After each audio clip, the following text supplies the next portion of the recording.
Kudüs. Mescid-i Aksa. Sizi yalnız bırakmayın.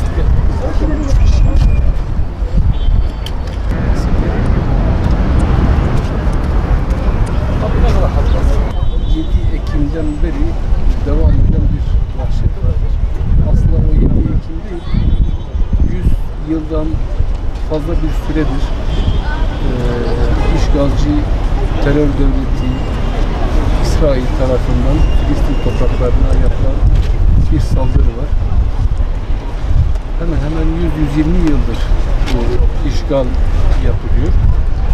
7 Ekim'de ise artık Filistinliler resmen silahlı olarak başlatmış oldukları bir silahlı direniş hareketi ve bunun akabinde de Batı'nın ve özellikle Amerika Birleşik Devletleri'nin desteğini de arkasına alarak İsrail kaldığı yerden terör ve işgale devam etmeye başlıyor.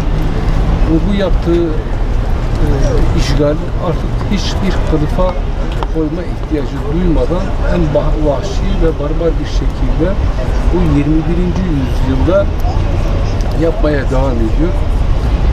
İsrail bunu yaparken baştan Müslümanlar olarak bütün dünya devletleri yönetimi ve halkı da biz de işin aşağısı biraz sınıfta kaldık. Burada İsrail'i durduracak bir beceri gösteremedik. Ama burada biz Mardin sivil toplum kuruluşları, Kudüs platformu olarak burada da biz karınca misali gücümüzün yettiği ölçüde 7 Ekim'den beri çalışmalar yapıyoruz. Öyle bir platform 7 Ekim'de acilen hemen oluşturuldu ve o tarihten beri Mardin'de insanları bilinçlendirmek, Kudüs, dikkatleri Kudüs'e çekmek için ve oradaki yapılan vahşeti gündeme taşımak için birçok arkadaşlar var, birçok çalışmalar yaptık, programlar yaptık. Yukarı Mardin'de yürüyüş programları, aşağıda yürüyüş programı, ribat gecesi, dua programları, kermesler, maddi yardım toplama vesaire birçok program yaptık. Tabii uzun süredir bir minyatür Kudüs evi yapma fikrimiz vardı. Uygun yer alan çok araştırdık. En son böyle bir fikir çıktı. Konteyneri getirdik. Mescid-i Aksa şeklinde bir kaplamasını yaptık ve bunu da Kudüs evi olarak dedik şu anda kullanalım. Ve bu şu anki yaptığımız çalışmada sadece minyatür olarak insanlar gelip geçtikleri zaman bunu gördüklerinde en azından Mescid-i Aksa tekrar akıllarına gelsin. Yapılan zulüm tekrar hatırlasınlar. Ve burada da yapacağımız etkinliklerin de merkezinde duracak. Artık yapılacak etkinliklerde de böyle kullanmış olacağız. Yani bunu daha çok böyle bir vatandaşı görsel olarak hatırlarına, akıllarına gelsin diye böyle bir yer yapma ihtiyacı duyuyor. Tabii bu kalıcı olacak. İçeride de küçük bir belki sinema yaparız. Özellikle küçük çocuklara Mescid-i Aksa ile ilgili, Kudüs'le ilgili burada ücre sineması olarak 6 kişilik, 8 kişilik öyle bir şekilde faaliyette bulunacak. Şu anda ilgi iyi, insanlar geliyor yani en azından burada gelip fotoğraf da çekiyorlar, hoşlarına da gidiyor. Ve habire gelip burada programlar yapılacak mı, ne yapılacak falan gibi sorular geliyor. O da işin aşağısı artık bizi de mutlu ediyor. Yani insanların halen daha Mescid-i Aksa ile ilgili beklentileri, ilgileri, alakaları da var. Ve şundan da ben çok eminim ki toplum içerisinde çok hassas olan, bu konuya çok duyarlı olan insanlar da var. Çalışma yapmak isteyenler var. İnsanlar da bu konuda hani ne yapacağını bilmiyor. Bir yerlerden bir kıvılcım bekliyorlar. Biz de burada bu insanları hareketlendirebilmek için görsel olarak böyle bir yeri yapma ihtiyacı duyuyoruz. Farkındalık çalışmalarımız tabii ki sürecek.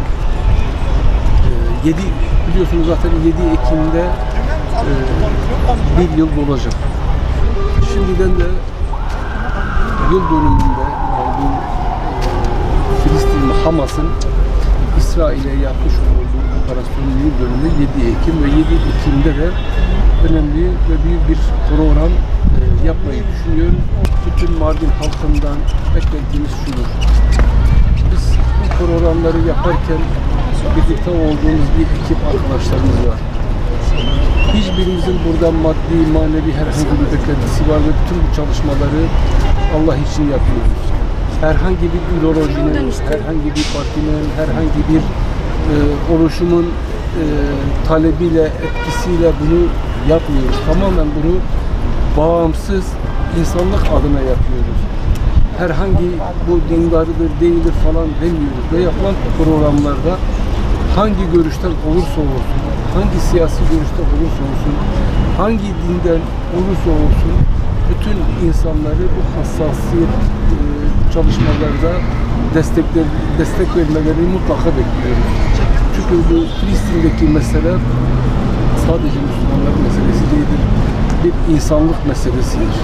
7 Ekim'den itibaren başlamış olan dünya tarihinin en önemli kesitlerinden, en önemli vahşetlerinden insanlığın bugüne kadar kazandığı bütün değerlerin hepsinin bir anda ayaklar altına alındığı bir vahşeti hepimiz durmadan bu vahşeti dillendirmeliyiz. İşte Mardin'de yapılan da bunun bir adımıdır.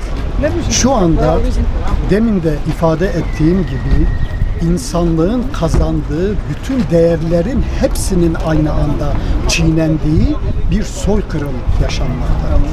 Ve bütün kurum, kuruluş, devlet, lider, STK'ların hepsi bütün insanlığın şu anda imtihandan geçirdiği bir süreci yaşıyoruz.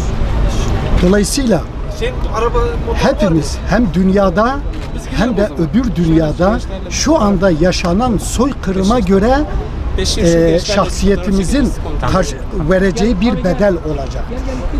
Bütün bu herhangi bir devletin, herhangi bir örgütün, herhangi bir izmin, herhangi bir düşüncenin meselesi değildir.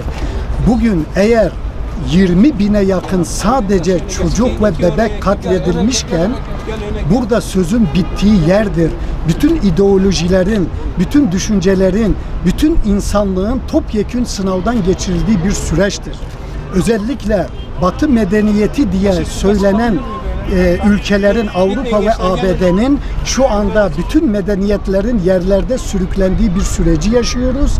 Bütün değerlerinin aslında birer maske olduğunun hep ortaya çıktığı bir süreci yaşıyoruz.